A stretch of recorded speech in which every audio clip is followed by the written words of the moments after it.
Evangelio de hoy. Primera lectura. Lectura de la primera carta del apóstol San Juan. Capítulo 2, versículos 12 al 17. Os escribo, hijos míos, porque se os han perdonado vuestros pecados por su nombre. Os escribo, padres, porque conocéis al que es desde el principio. Os escribo, jóvenes, porque habéis vencido al maligno. Os he escrito, hijos, porque conocéis al Padre. Os he escrito, padres, porque ya conocéis al que existía desde el principio. Os he escrito, jóvenes, porque sois fuertes. Y la palabra de Dios permanece en vosotros. Y habéis vencido al maligno. No améis al mundo ni lo que hay en el mundo. Si alguno ama al mundo, no está en él el amor del Padre. Porque lo que hay en el mundo, la concupiscencia de la carne, la concupiscencia de los ojos y la arrogancia del dinero, eso no procede del Padre, sino que procede del mundo. Y el mundo pasa, y su concupiscencia. Pero el que hace la voluntad de Dios permanece para siempre. Palabra de Dios. Te alabamos, Señor. Salmo responsorial. Alégrese el cielo, goce la tierra. Familias de los pueblos, aclamad al Señor. Aclamad la gloria y el poder del Señor. Aclamad la gloria del nombre del Señor. Alégrese el cielo, goce la tierra. Entrad en sus atrios trayéndole ofrendas. Postraos ante el Señor en el atrio sagrado. Tiemble en su presencia la tierra toda. Alégrese el cielo, goce la tierra. Decid a los pueblos: el Señor es Rey. Él afianzó el orbe, y no se moverá. Él gobierna a los pueblos rectamente. Alégrese el cielo, goce la tierra. Lectura del Santo Evangelio según San Lucas. Capítulo 2, versículos 36 al 40. En aquel tiempo había una profetisa, Ana, hija de Fanuel, de la tribu de Aser, ya muy avanzada en años. De joven había vivido 7 años casada, y luego viuda hasta los 84. No se apartaba del templo, sirviendo a Dios con ayunos y oraciones noche y día. Presentándose en aquel momento, alababa también a Dios. Y hablaba del niño a todos los que aguardaban la liberación de Jerusalén. Y cuando cumplieron todo lo que prescribía la ley del Señor, Jesús y sus padres volvieron a Galilea, a su ciudad de Nazaret. El niño, por su parte, iba creciendo y robusteciéndose, lleno de sabiduría, y la gracia de Dios estaba con él. Palabra del Señor. Gloria a ti, Señor Jesús. Reflexión.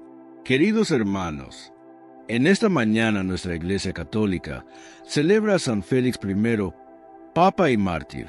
El nombre de Félix, que significa dichoso o feliz, marcó el destino de este Hijo de Dios que gobernó la Iglesia, en una época de grandes tormentas, tanto externas como internas, elegido como el 26º sucesor de San Pedro en el año 269.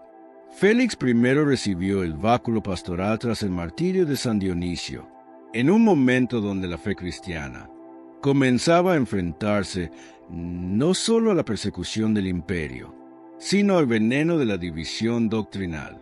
Defensor de la verdad y la fe su pontificado estuvo marcado por una firme defensa de la naturaleza de Cristo. En aquel tiempo, un obispo llamado Pablo de Samosata enseñaba erróneamente que Jesús era apenas un hombre en el que habitaba la sabiduría de Dios, negando su divinidad eterna. San Félix, con la autoridad que le otorgaba su sede, envió una carta dogmática a Alejandría, subrayando una verdad que hoy profesamos en el credo, que Jesucristo es el Verbo eterno, Dios de Dios y luz de luz, que se hizo hombre para nuestra salvación. Con este gesto, Félix no solo protegió la fe de los sencillos, sino que reafirmó que la Iglesia de Roma es el faro que guía a todas las demás en la verdad. Fue él quien dio forma litúrgica a una tradición que hoy valoramos profundamente, el celebrar la Santa Misa sobre los sepulcros de los mártires en las catacumbas. Con este mandato, quería recordarnos que la Iglesia se edifica sobre la sangre de los que dieron su vida por Cristo, y que el sacrificio del altar es la fuerza que sostiene los perseguidos. Aunque el emperador Aureliano comenzó su mandato con cierta tolerancia, pronto se desató una nueva ola de violencia contra los cristianos. San Félix I no huyó de peligro. Fortaleció a su rebaño, visitó a los encarcelados. Finalmente, él mismo entregó su vida por el Evangelio en el año 274. Fue sepultado en la catacumba de San Calisto, dejando tras de sí una iglesia más unida y consciente de la divinidad de su Señor. Por otro lado, en la primera lectura, la palabra que hoy contemplamos es un regalo precioso del apóstol San Juan, el discípulo amado, quien escribe con el corazón de un padre espiritual a sus hijos en la fe. San Juan nos recuerda que nuestros pecados han sido perdonados por el nombre de nuestro Señor Jesucristo. Esta certeza debe ser el fundamento inquebrantable de nuestra vida cristiana. No somos justos por nuestros méritos, sino por la infinita misericordia del Padre que, en su Hijo, ha querido reconciliarnos consigo mismo. Este perdón no es simplemente el olvido de nuestras faltas, es la manifestación más sublime de la justicia divina unida al amor infinito. En la cruz del Calvario, la justicia y la misericordia se besaron, como profetizaba el salmista, y nosotros fuimos redimidos de pecado y de la muerte eterna. Cada uno de nosotros es una carta viva, como enseña San Pablo, donde el mundo puede leer las maravillas que Dios obra en los corazones humildes y contritos. Nuestra existencia entera debe ser un cántico de acción de gracias, un testimonio perpetuo de la gracia transformadora que hemos recibido en el Santo Bautismo y que se renueva constantemente en la Sagrada Eucaristía. No hemos sido llamados a guardar este tesoro para nosotros mismos, sino a ser luz del mundo y sal de la tierra, manifestando en nuestra conducta diaria la gloria de Dios, que habita en nosotros por el Espíritu Santo. El apóstol distingue entre los diferentes estados de madurez en la vida cristiana. A los padres en la fe, aquellos que han perseverado fielmente a través de las pruebas y tentaciones de la vida, les confirma que han llegado a conocer al Padre Eterno. Su fidelidad ha sido probada como el oro en el crisol, y han permanecido firmes en la comunión con la Iglesia, custodiando el depósito de la fe con amor filial. Estos cristianos maduros han atravesado desiertos espirituales, han resistido las seducciones del mundo, han permanecido fieles cuando otros abandonaban el camino. Su testimonio es invaluable para la comunidad cristiana, pues demuestran que es posible perseverar hasta el fin. A los jóvenes en Cristo, San Juan les anuncia una verdad consoladora. Han vencido al maligno por la gracia del bautismo y la fuerza del Espíritu Santo que habita en ellos. Participan ya de la victoria pascual de Cristo. El demonio, aunque sigue acechando como león rugiente buscando a quien devorar, ha sido vencido definitivamente por aquel que es más fuerte, y nosotros compartimos su triunfo. Esta victoria no es resultado de nuestra fuerza natural. Al contrario, es puro don de la gracia divina. Porque pertenecemos a Cristo, hemos sido marcados con su sello en el bautismo, y ningún poder del infierno puede arrebatarnos de su mano, si permanecemos unidos a Él por la fe y el amor. Aquí, hermanos, San Juan nos confronta con una verdad, que puede resultar incómoda, pero que es absolutamente necesaria para nuestra salvación. Si alguno ama al mundo, el amor del Padre no está en él. No existe término medio posible. Nuestro corazón no puede estar dividido entre dos amores incompatibles. Como enseñaba nuestro Señor, no podemos servir a dos señores, porque amaremos al uno y despreciaremos al otro, o bien nos apegaremos al uno y menospreciaremos al otro. Esta es una ley espiritual absoluta que no admite excepciones ni matices. La fidelidad a Cristo se asemeja a la fidelidad matrimonial. Ese sacramento que es signo e imagen de la unión de Cristo con su Iglesia, así como sería una abominación intolerable que un esposo mantuviera relaciones adúlteras mientras profesa amor a su esposa. Del mismo modo es una traición espiritual gravísima amar al mundo mientras profesamos seguir a Cristo. Los santos padres de la Iglesia, desde los primeros siglos del cristianismo, han llamado adulterio espiritual a esta infidelidad hacia Dios. El alma que se aparta de Dios para buscar satisfacción en las criaturas comete una forma de adulterio espiritual. Recordemos el triste ejemplo de Demas, aquel colaborador de San Pablo que, enamorado de este siglo, abandonó el apostolado y se fue a Tesalónica. Las Sagradas Escrituras nos presentan este caso como advertencia solemne. Aquí había un hombre que conocía el Evangelio, que había trabajado junto al gran apóstol de los gentiles, que había visto los frutos del ministerio cristiano. Sin embargo, las seducciones del mundo fueron más fuertes que su compromiso con Cristo.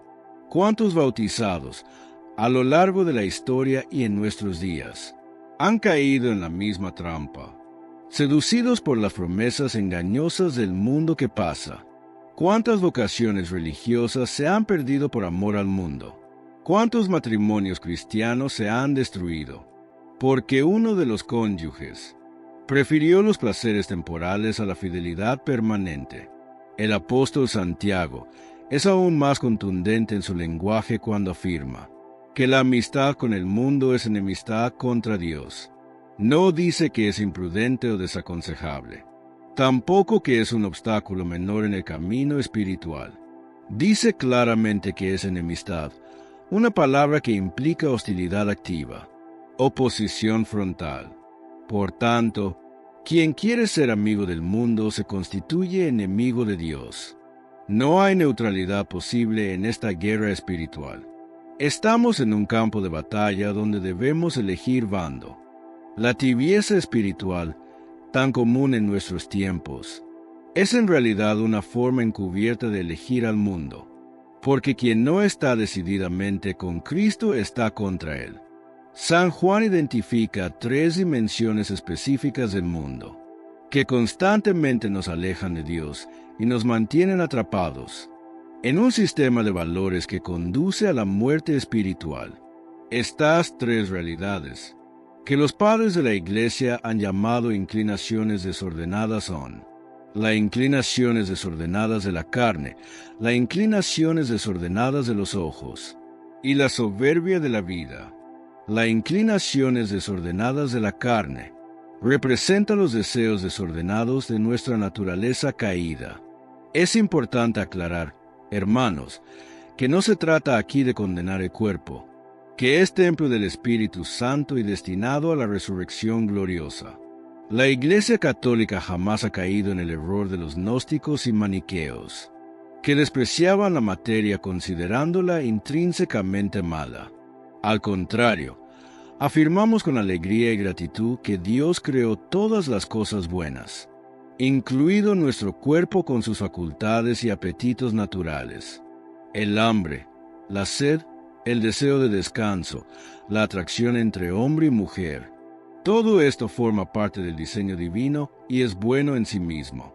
El problema surge cuando permitimos que estos apetitos naturales, heridos y desordenados por el pecado original, se desborden y nos dominen completamente.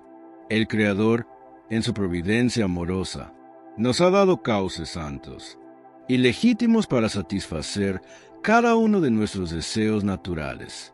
Nos ha dado el sacramento del matrimonio como cauce santo para el amor conyugal, donde la unión de los esposos se convierte en imagen del amor de Cristo por su Iglesia, y en cooperación con el poder creador de Dios. Nos ha dado la familia y la comunidad parroquial para satisfacer nuestras necesidades de pertenencia, amor fraterno, apoyo mutuo y consuelo en las tribulaciones. Nos ha dado el trabajo honesto como medio de sustento y como participación en la obra creadora de Dios. Pero cuando rechazamos estos cauces santos establecidos por la sabiduría divina y buscamos satisfacer nuestros deseos fuera del plan de Dios, caemos inevitablemente en el pecado, la impureza en todas sus formas, desde la fornicación hasta el adulterio, la pornografía hasta los pensamientos lascivos deliberadamente consentidos. Todas estas son manifestaciones de la concupiscencia de la carne, que nos aleja del Padre, la gula, que convierte el alimento, don de Dios para nuestro sustento, en un ídolo y una obsesión, la pereza, que rechaza el servicio al prójimo, y busca únicamente propio descanso y comodidad. Es igualmente una manifestación de los deseos desordenados de la carne. En nuestros tiempos, hermanos, las inclinaciones desordenadas de la carne ha alcanzado niveles verdaderamente alarmantes. La llamada revolución sexual ha destruido el sentido sagrado de la sexualidad humana, reduciéndola a mero instrumento de placer egoísta. La pornografía, accesible ahora con facilidad nunca antes vista gracias a la tecnología, esclaviza a millones de personas, incluidos muchos bautizados. La cultura del entretenimiento y el consumismo nos empuja constantemente a satisfacer cada capricho, cada deseo, sin consideración alguna por las consecuencias morales o espirituales. Por otro lado, las inclinaciones desordenadas de los ojos, esa seducción constante de lo visible que despierta en nosotros, la codicia y el deseo desordenado de poseer. Vivimos en una época donde este peligro es particularmente agudo y omnipresente. La publicidad, las redes sociales, la cultura consumista nos bombardean constantemente, con imágenes cuidadosamente diseñadas para despertar en nosotros el deseo de poseer cosas que no necesitamos con dinero que frecuentemente no tenemos. Recordemos a nuestra madre Eva en el paraíso. Vio que el fruto prohibido era bueno para comer y agradable a los ojos, y cayó en la tentación. Desde entonces, la humanidad entera ha repetido este mismo error. Confiar más en lo que vemos con nuestros ojos, que en lo que Dios nos revela por su palabra. Hacemos juicios basados únicamente en la apariencia externa de las cosas, sin considerar su verdadera naturaleza o las consecuencias de nuestras decisiones. Las cosas materiales son una forma insidiosa de idolatría. Nos hace creer la mentira de que la felicidad consiste en acumular bienes, en poseer siempre más cosas, en tener lo último y lo mejor que el mercado ofrece. La vida del hombre no consiste en la abundancia de los bienes que posee. ¿Cuántos recursos gastamos en caprichos y lujos innecesarios, mientras los pobres de Cristo claman a nuestra puerta, pidiendo lo básico para sobrevivir, y las misiones católicas en tierras lejanas carecen de medios para evangelizar y administrar los sacramentos? Tomamos decisiones importantes basándonos únicamente en criterios vacíos. Compramos casas no porque realmente las necesitemos, sino porque se ven impresionantes y queremos impresionar a otros. Adquirimos automóviles costosos no por su utilidad, sino por su apariencia y el estatus que confieren. Gastamos fortunas en ropa de marca no porque sea de mejor calidad, sino porque lleva un logotipo reconocible que comunica cierto nivel económico. Todo esto es vanidad, como nos enseña el Eclesiastés, y perseguir el viento. San Juan señala la soberbia de la vida, esa búsqueda vana de estatus y reconocimiento mundano. Es el orgullo que surge de nuestras posesiones, de nuestro estilo de vida, de nuestros logros profesionales, de nuestra posición en la sociedad. El mundo nos enseña a medir el valor de las personas por su éxito económico, su posición social, sus títulos académicos, su influencia y poder. Esta mentalidad ha penetrado incluso en las comunidades cristianas, donde se reverencia a los ricos y poderosos mientras se menosprecia a los humildes y sencillos. Pero las Escrituras nos enseña algo diferente. Nuestro Señor, siendo de condición divina, no consideró el ser igual a Dios como algo a que aferrarse celosamente, sino que se anonadó a sí mismo tomando forma de siervo, haciéndose semejante a los hombres. La verdadera grandeza en el reino de Dios no consiste en aparentar ante los hombres, sino en ser santo ante Dios. Una madre cristiana que consagra su vida a la educación de sus hijos en la fe católica, enseñándoles a rezar, llevándolos a misa, formando en ellos las virtudes cristianas, realiza una obra de valor infinitamente mayor ante Dios que cualquier logro profesional mundano, por más prestigioso que parezca. Un padre de familia que trabaja honestamente para proveer el sustento de los suyos, que los guía en la fe con su ejemplo y sus palabras, que permanece fiel a su esposa en tiempos de tentación, tiene ante Dios una dignidad que ningún título universitario ni posición empresarial puede conferir. Todo en este mundo es pasajero y transitorio, nos recuerda San Juan con insistencia. Las modas cambian de temporada en temporada. Las tecnologías que hoy parecen maravillosas quedan obsoletas en pocos años. Los cuerpos jóvenes y saludables envejecen inexorablemente. Las posesiones materiales se deterioran con el uso y el paso del tiempo. El estatus social se desvanece como niebla al sol. ¿Para qué, entonces, invertir nuestra vida, nuestra energía, nuestros recursos en perseguir estas sombras efímeras que no tienen consistencia real ni permanencia? Los placeres pecaminosos prometen satisfacción profunda y duradera, pero entregan únicamente vacío, remordimiento y esclavitud. El placer sexual fuera del matrimonio promete intimidad, pero deja soledad. El alcohol y las drogas prometen olvido de los problemas, pero multiplican las desgracias. La avaricia promete seguridad, pero produce ansiedad constante. En cambio, quien cumple la voluntad de Dios permanece para siempre. Esta es nuestra esperanza cierta y segura, fundamentada en la promesa infalible de Cristo. Las obras de caridad que realizamos en esta vida, las oraciones que elevamos al cielo, los sacramentos que recibimos con devoción y con las disposiciones adecuadas, la paciencia y resignación cristiana con que soportamos las cruces cotidianas, todo esto construye tesoros eternos en el cielo, donde ni la polilla ni el orín corroen y donde los ladrones no socavan ni roban. En el Evangelio de hoy, el evangelista nos dice que Ana era de edad muy avanzada. Casada de joven, había vivido 7 años con su marido y permaneció viuda hasta los 84 años.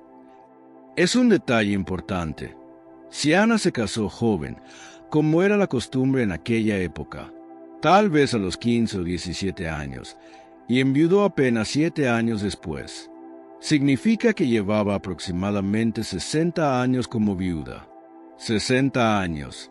60 años esperando, orando sin rendirse.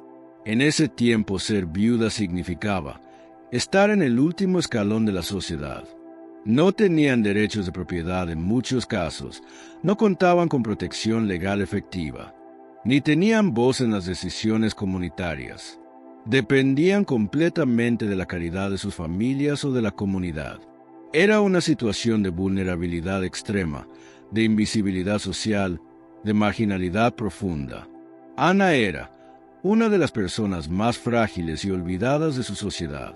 Ella pudo haberse amargado ante esta situación. Pudo haber cerrado su corazón y haberse apartado del templo, del pueblo, de Dios mismo. La amargura habría sido una respuesta comprensible, casi justificada, ante décadas de soledad y privación. Pero ella hizo algo completamente distinto. Convirtió su vacío en un espacio para Dios. No se apartaba del templo, sirviendo a Dios noche y día con ayunos y oraciones. Ana no era una visitante ocasional del templo. Tampoco era alguien que acudía solamente los sábados, cuando le convenía o cuando se sentía especialmente piadosa. Ana había hecho del templo su verdadero hogar, de la oración su ocupación permanente, de la espera su vocación más profunda. Esta constancia nos enseña algo que nuestra época ha olvidado casi por completo. La espera no es tiempo perdido, es tiempo de preparación. Vivimos inmersos en una cultura que ha perdido completamente la capacidad de esperar. Queremos que el café esté listo en un minuto, que los mensajes se contesten en segundos y la comida llegue a nuestra puerta en media hora, y que Dios nos resuelva los problemas inmediatamente, preferiblemente ayer. Nos desesperamos si el semáforo tarda 30 segundos en cambiar, y frustramos profundamente si alguien no responde nuestro mensaje en 5 minutos. Nos irritamos si una página web tarda más de 3 segundos en cargar. Hemos perdido por completo la capacidad de la paciencia, de la espera confiada, de la perseverancia que sostiene, que construye. Ana esperó décadas, más de medio siglo, para ver al Mesías probablemente solo unos minutos. Es posible que lo tuviera en sus brazos apenas un breve momento, pero ese momento único, ese instante de encuentro, valió toda una vida de espera fiel y perseverante. Su fidelidad no se jubiló con el paso de los años. No dijo a los 60, ya estoy muy vieja para seguir esperando. Es hora de rendirme, esto es inútil. A los 84 años, seguía esperando con la misma intensidad del primer día, tal vez incluso con más intensidad todavía, porque sabía que cada día que pasaba la acercaba más al cumplimiento de la promesa divina. Era una esperanza que se mantenía perpetuamente joven, porque estaba alimentada constantemente por la oración y el ayuno. Mientras su cuerpo envejecía naturalmente, su espíritu se rejuvenecía cada día en la presencia íntima de Dios. Esto nos enseña algo sobre la naturaleza de la esperanza cristiana. La verdadera juventud no reside en el cuerpo, reside en el corazón que espera con confianza. Hay jóvenes de 20 años con corazones envejecidos prematuramente, cínicos, que ya no esperan nada de la vida ni de Dios. Y hay ancianos de 80 años con corazones vibrantes, jóvenes, llenos de esperanza activa y confianza inquebrantable. Ana se convierte así en patrona universal de todos los que esperan, de los que esperan encontrar un empleo digno, sanar de una enfermedad que los consume, de esos padres que esperan tener un hijo, después de haberlo intentado varias veces sin resultado, de los hombres y mujeres sin importar la edad, que esperan encontrar el amor verdadero, de los que esperan que se haga justicia y paz en medio de conflictos familiares. A todos ellos, a todos nosotros, Ana nos dice con su vida entera: sigan esperando, no se rindan, sigan orando incluso cuando parece inútil, sigan viniendo al templo, porque el que prometió es absolutamente fiel y cumplirá en el momento perfecto. Los que esperan en el Señor renuevan sus fuerzas, echan alas como las águilas, corren sin cansarse y caminan sin fatigarse. Ana es la encarnación perfecta de esta promesa. Su espera no la debilitó, sino que la fortaleció. Su perseverancia la llenó de energía espiritual. Su fidelidad la enriqueció con una riqueza que ningún dinero puede comprar: la certeza absoluta de que Dios cumple lo que promete. Mientras nosotros abandonamos la oración después de una semana, porque no vemos resultados inmediatos, Ana perseveró durante 60 años. Mientras nosotros dejamos de ir a la iglesia porque sentimos que Dios no está escuchando nuestras súplicas urgentes, ella nunca se apartó del templo. Mientras nosotros nos desanimamos ante la primera dificultad, ella convirtió sus dificultades en combustible para su fe. La madurez espiritual no se mide por la cantidad de experiencias religiosas que hemos tenido, ni por la intensidad de nuestras emociones, tampoco por los milagros que hemos presenciado. La madurez espiritual se mide por la capacidad de permanecer fieles, cuando no hay nada espectacular sucediendo y todo parece rutinario. cuando el cielo parece de bronce y nuestras oraciones parecen rebotar contra las paredes. La esperanza no defrauda, porque el amor de Dios ha sido derramado en nuestros corazones. Dios recompensa a todos los que esperan en Él, porque la esperanza puesta en Dios nunca es inútil ni queda defraudada. Esperar en Dios no significa quedarse de brazos cruzados, sino confiar con el corazón, incluso cuando las cosas no salen como uno quisiera o cuando el sufrimiento, la duda o el cansancio parecen ganar terreno. Dios ve cada esfuerzo y oración silenciosa, cada lágrima ofrecida con fe, y nada de eso se pierde. Quien espera en Dios aprende a tener paciencia, a confiar más allá de lo que ve, y a creer que Él actúa siempre en el momento oportuno. A veces la recompensa no llega como la imaginamos, pero siempre llega como más nos conviene. Dios no promete una vida sin problemas, pero sí promete su presencia constante, su fuerza en la debilidad y su paz en medio de la tormenta. Después de esto, el evangelista dice, presentándose en aquel momento, daba gracias a Dios, y hablaba del niño a todos los que esperaban la liberación de Jerusalén. Simeón había pronunciado momentos antes ese cántico que la iglesia reza, pero Ana hace algo completamente diferente. No se contenta con una experiencia religiosa privada.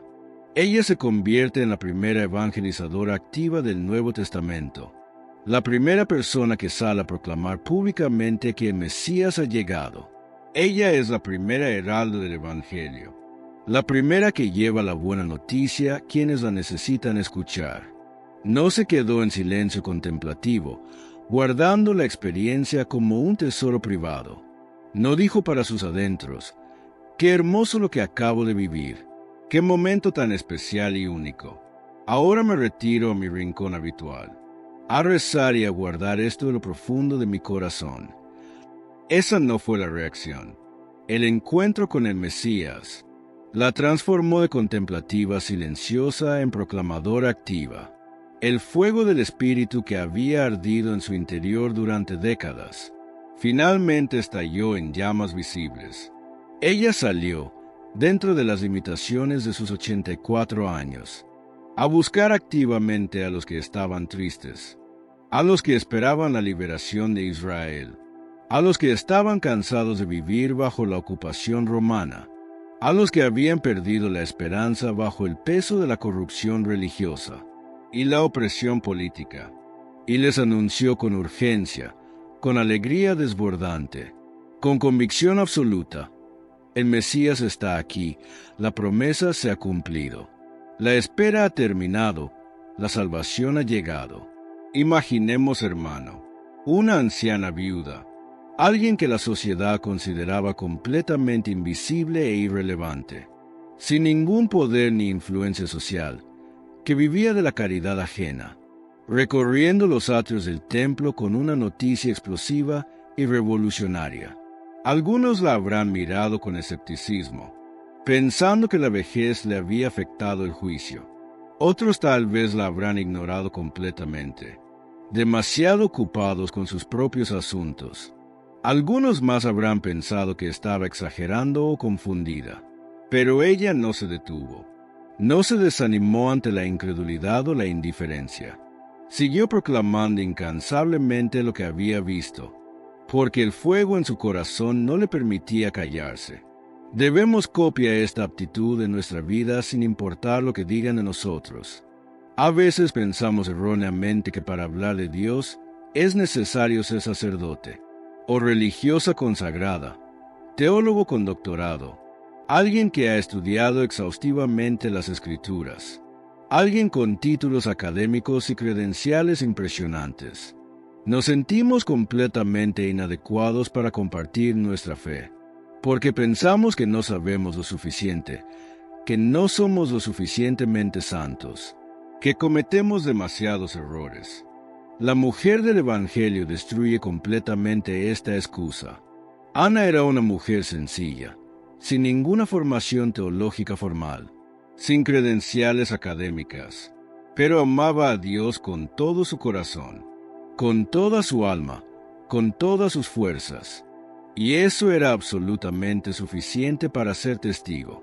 Su autoridad no venía de diplomas, sino de su experiencia personal, de su encuentro directo con el Salvador, demostrando así que el testimonio cristiano consiste en contarle a los demás lo que Dios ha hecho en nuestra vida, lo que hemos visto con nuestros propios ojos, lo que hemos experimentado en nuestra propia carne, lo que hemos tocado con nuestras propias manos. La experiencia de fe genuina siempre busca compartirse. Es como el fuego, por naturaleza se propaga, se extiende, enciende todo lo que toca. Encontrarse verdaderamente con Jesús y quedarse callado es una contradicción, una imposibilidad existencial. Es como pedirle a alguien que acaba de ganar la lotería que no se lo cuente a nadie, o como pedirle a alguien que acaba de enamorarse perdidamente, que no mencione nunca a la persona amada. Si el fuego está ardiendo por dentro, el humo inevitablemente sale por los labios. Si el corazón está verdaderamente lleno de Cristo, la boca naturalmente lo proclama sin poder contenerse. Es como un padre primerizo quien lo hace callar. Creo que nadie. ¿Quién hace callar a un fanático del Barcelona o Real Madrid si gana la copa? Nadie. Hay un detalle: Ana no intentaba imponer su experiencia a nadie por la fuerza. Ella hablaba a todos los que esperaban la liberación. Y en eso buscaba intencionalmente a los que tenían el corazón abierto, a los que estaban preparados para recibir la buena noticia, a los que tenían oídos para oír y ojos para ver. No perdía tiempo ni energía discutiendo con los escépticos endurecidos, o tratando de convencer mediante argumentos a los que no querían escuchar. Simplemente compartía su alegría desbordante con los que estaban dispuestos a recibirla. Esta es una lección importante para nosotros. No podemos obligar a nadie a creer. No podemos forzar la fe como si fuera una medicina que se impone a la fuerza. La fe es siempre un don libre que requiere libertad para ser acogido. Pero si podemos compartir nuestro testimonio con alegría auténtica, con naturalidad, con sencillez, y luego confiar plenamente en que el Espíritu Santo hará el resto del trabajo, nuestra tarea es sembrar la semilla con generosidad. Dios es quien da el crecimiento en su tiempo perfecto. El mundo actual está literalmente hambriento de testimonios auténticos. La gente está profundamente cansada de teorías vacías, de discursos moralizantes, de hipocresía religiosa flagrante. Pero cuando alguien cuenta con sencillez y sinceridad absoluta, cómo Dios ha transformado concretamente su vida, los corazones se abren. Cuando las personas ven en nosotros una alegría que no se explica por las circunstancias externas favorables, cuando observan una paz que no depende de tener todo bajo control, y a la vez perciben un amor que no busca su propio interés, sino el bien del otro, entonces se preguntan intrigados: ¿qué tiene esta persona? ¿De dónde le viene esa paz? Yo también quiero experimentar eso. A Ana le llegó el momento decisivo de ser testigo también con sus palabras, de proclamar activamente lo que había visto. Así como ella, nuestra vida debe respaldar coherentemente nuestras palabras, que no puede haber divorcio entre lo que decimos y lo que vivimos, pero definitivamente llega el momento en que también debemos usar palabras claras y explícitas. El Evangelio dice: cuando cumplieron todo lo prescrito por la ley del Señor, se volvieron a Galilea, a su ciudad de Nazaret. El niño crecía y se fortalecía, llenándose de sabiduría, y la gracia de Dios estaba con él. Después de tanta gloria manifestada, Jesús simplemente vuelve a Nazaret, vuelve a lo escondido, a lo pequeño, a lo absolutamente insignificante desde el punto de vista mundano. El pueblo del que absolutamente nadie esperaba nada importante. Era un lugar olvidado en los mapas de la grandeza humana. Y allí, en ese lugar perdido en las colinas de Galilea, Jesús pasa aproximadamente 30 años de su vida, sin realizar milagros públicos, sin reunir multitudes asombradas. ni pronunciar discursos que quedaran registrados. Tan solo, y esto es un pensamiento mío, ayudando a José en el humilde taller de carpintería, acarreando agua del pozo para María, barriendo el aserrín del suelo, puliendo madera, fabricando yugos y arados para los campesinos pobres de la región, tal vez reparando puertas y ventanas de las casas vecinas. El Hijo de Dios, el Verbo eterno por quien fueron hechas todas las cosas visibles e invisibles, el Señor absoluto del universo entero, pasó esos años en la tierra haciendo cosas completamente ordinarias y aparentemente intrascendentes, comiendo, durmiendo, trabajando, sudando bajo el sol implacable, cansándose físicamente, sintiendo hambre y sed, viviendo una vida normal, indistinguible de la de cualquier otro joven judío de provincia. ¿Por qué eligió Dios este camino? Siendo todopoderoso, podía haber descendido del cielo ya siendo un adulto plenamente formado, listo inmediatamente para predicar y realizar milagros impresionantes. Pudo haber abreviado drásticamente su encarnación, saltándose todas las etapas lentas y tediosas del desarrollo humano, pero no lo hizo. Deliberadamente eligió ser un niño que crece día a día, mes a mes, año tras año. Eligió conscientemente pasar por todas las etapas del desarrollo sin excepciones. Eligió la lentitud, la paciencia del crecimiento gradual, el proceso largo de maduración. Dios santifica nuestra rutina cotidiana. Si así como lo oyes, Dios no solo está presente en los grandes momentos espirituales extraordinarios, en los retiros intensos, en las experiencias de alabanzas elevadas, en las conversiones de fe y oraciones. Dios está presente de manera muy especial e íntima, en lo cotidiano, en lo repetitivo, en lo aparentemente insignificante y monótono. Tu trabajo diario, aunque sea repetitivo y cansado, que nadie lo aprecie debidamente, es un lugar auténtico de santificación. El Señor está contigo cuando limpias la casa una y otra vez, aunque nadie note tu esfuerzo y al día siguiente esté desordenada de nuevo. Es el lugar genuino de encuentro con Dios.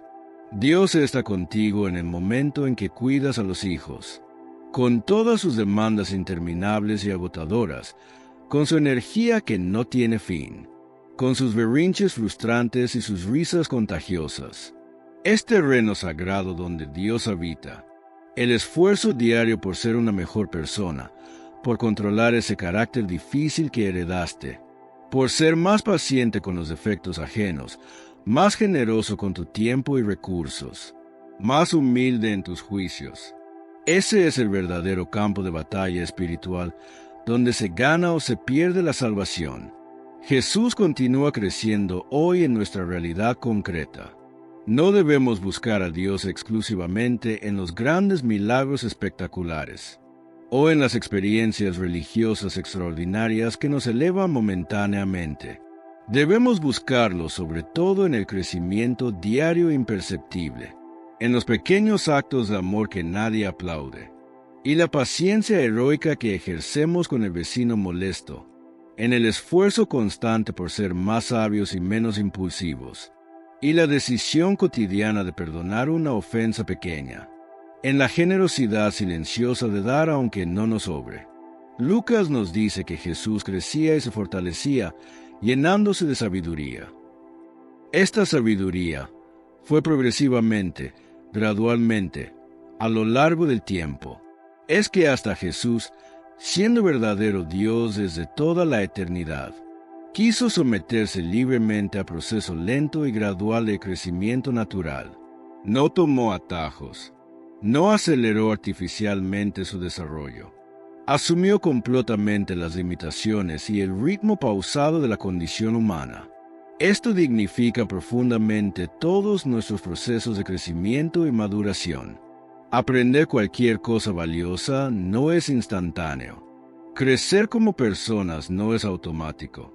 Madurar espiritualmente requiere inevitablemente tiempo, paciencia, perseverancia.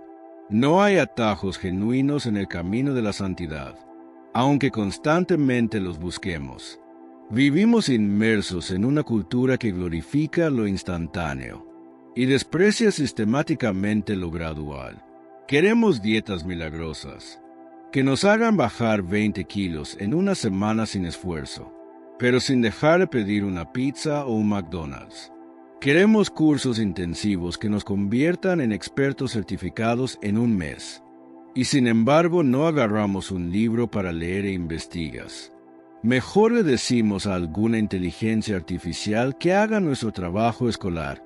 Queremos transformar a nuestros hijos en genios precoces sin el trabajo diario, paciente y humilde de la educación constante. Y en lo espiritual también caemos en la misma trampa. Queremos ser santos de la noche a la mañana, sin pasar por el proceso largo, lento y a veces doloroso de la conversión diaria.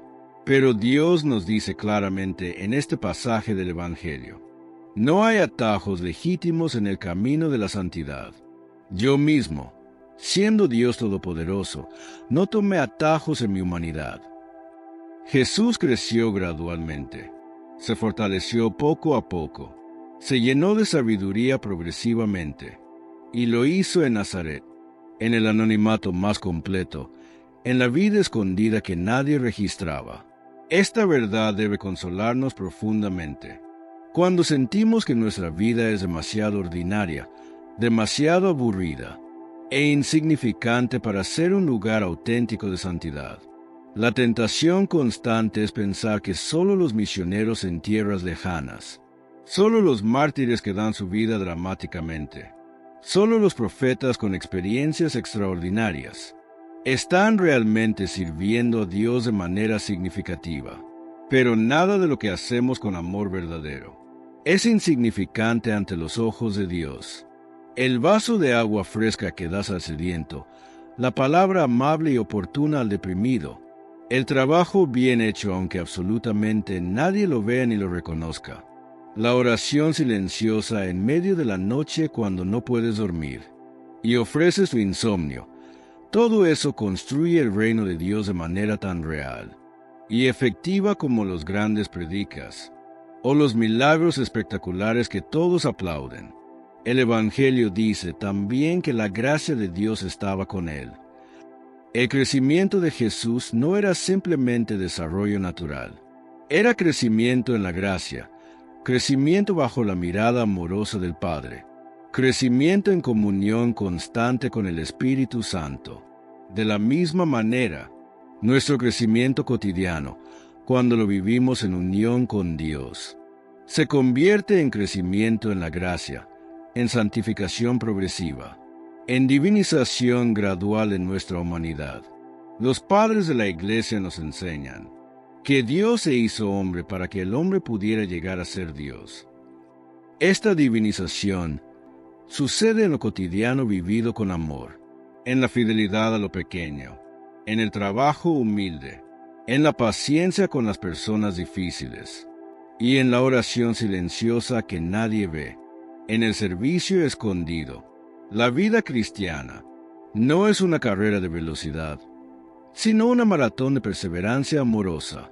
Permanecer fielmente en la presencia de Dios, incluso cuando nada espectacular parece suceder, es en sí mismo un acto heroico de fe. Su vida entera fue una oración continua, un ayuno perpetuo, una espera confiada que nunca se rindió. Ella esperó 60 años para ver unos minutos a Mesías, pero esos minutos dieron sentido pleno a todos sus años de espera.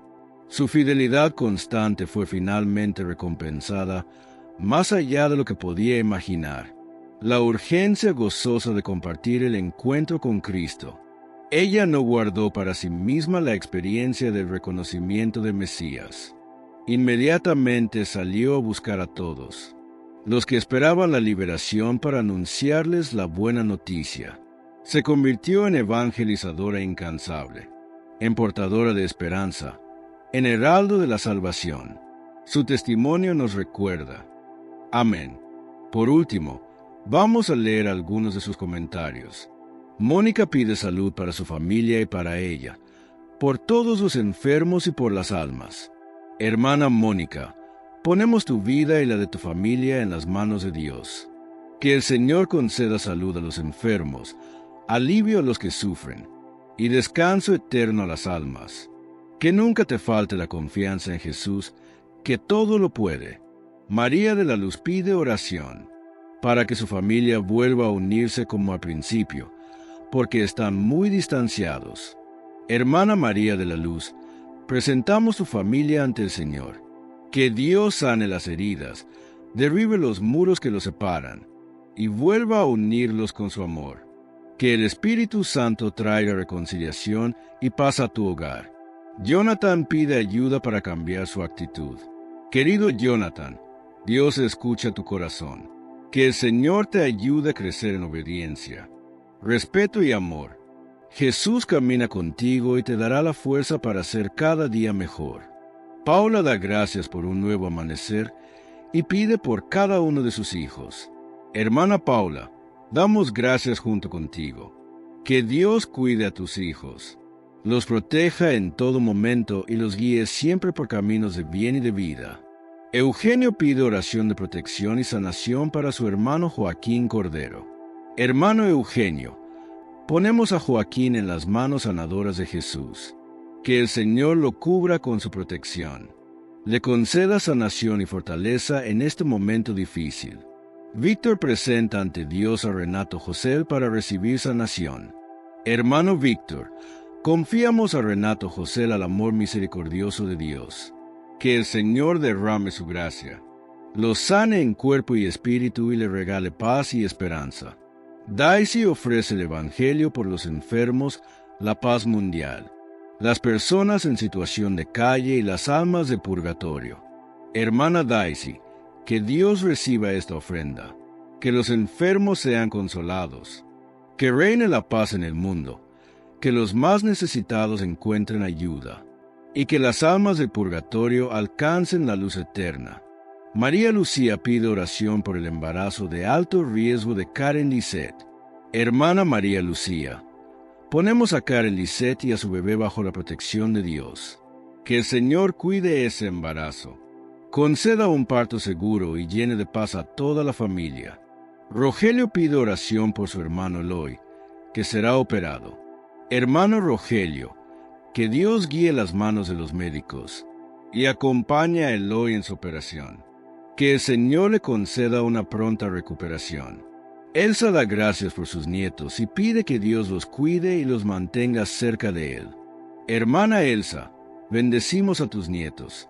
Que Dios los proteja, los cubra con su amor y los mantenga siempre firmes en la fe. Ana pide por su salud y por toda su familia. Hermana Ana, que el Señor te conceda salud, fortaleza y paz.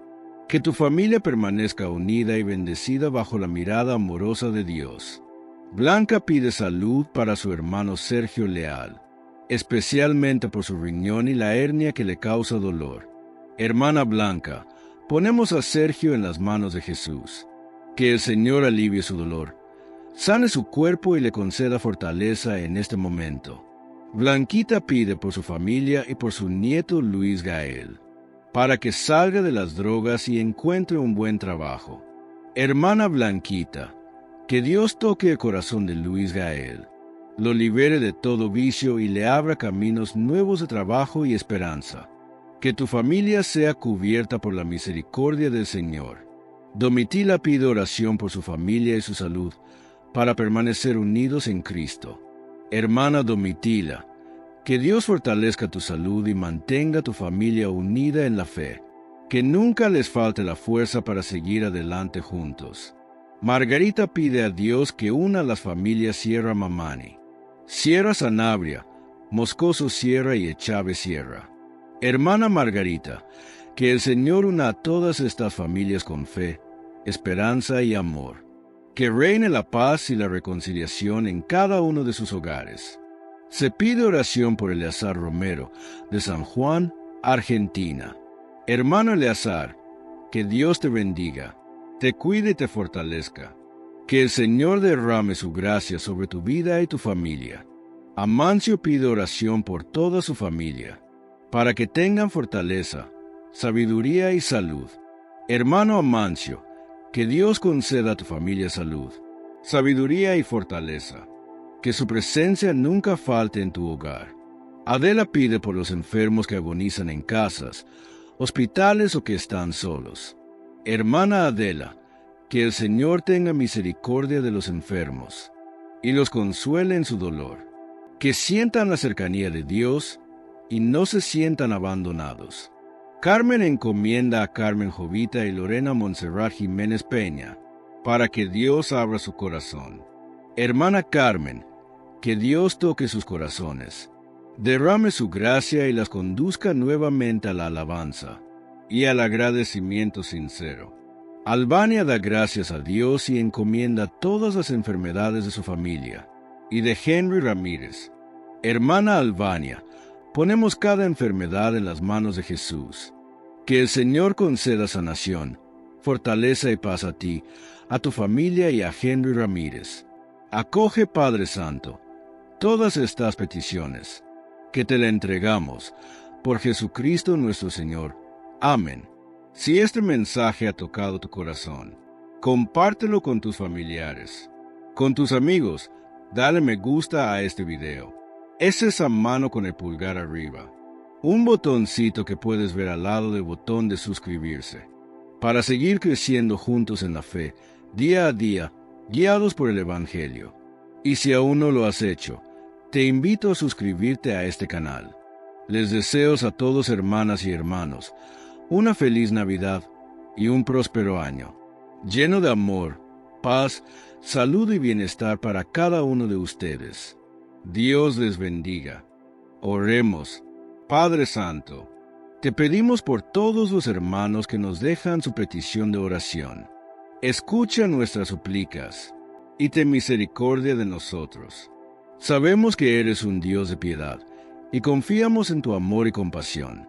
Te entregamos nuestros enfermos, a los que sufren diariamente y que buscan en ti la sanación del alma y del cuerpo, por las familias que necesitan reconciliación y por todos los que claman tu ayuda, por los que no tienen empleo, por los que pasan hambres, por aquellos donde sus países viven en guerra. Te pedimos sanación, consuelo y fortaleza, que tu luz nos guíe y que tu voluntad se haga en nuestras vidas. Gracias por tu amor y por siempre estar a nuestro lado. Que María, nuestra Madre, interceda por nosotros en nuestro camino de fe. Que la bendición de Dios, Padre, Hijo y Espíritu Santo, esté siempre con ustedes. Que así sea. Estuvo con ustedes su hermano, Miguel Ángel Tamayo. Oración al Padre Nuestro. Padre nuestro que estás en el cielo. Santificado sea tu nombre. Venga a nosotros tu reino. Hágase tu voluntad. En la tierra como en el cielo. Danos hoy nuestro pan de cada día. Perdona nuestras ofensas, como también nosotros perdonamos a los que nos ofenden. No nos dejes caer en la tentación, y líbranos del mal. Amén. Si quieres que oremos por ti, te dejaremos un enlace en la descripción. O si lo prefieres en la cajita de los comentarios.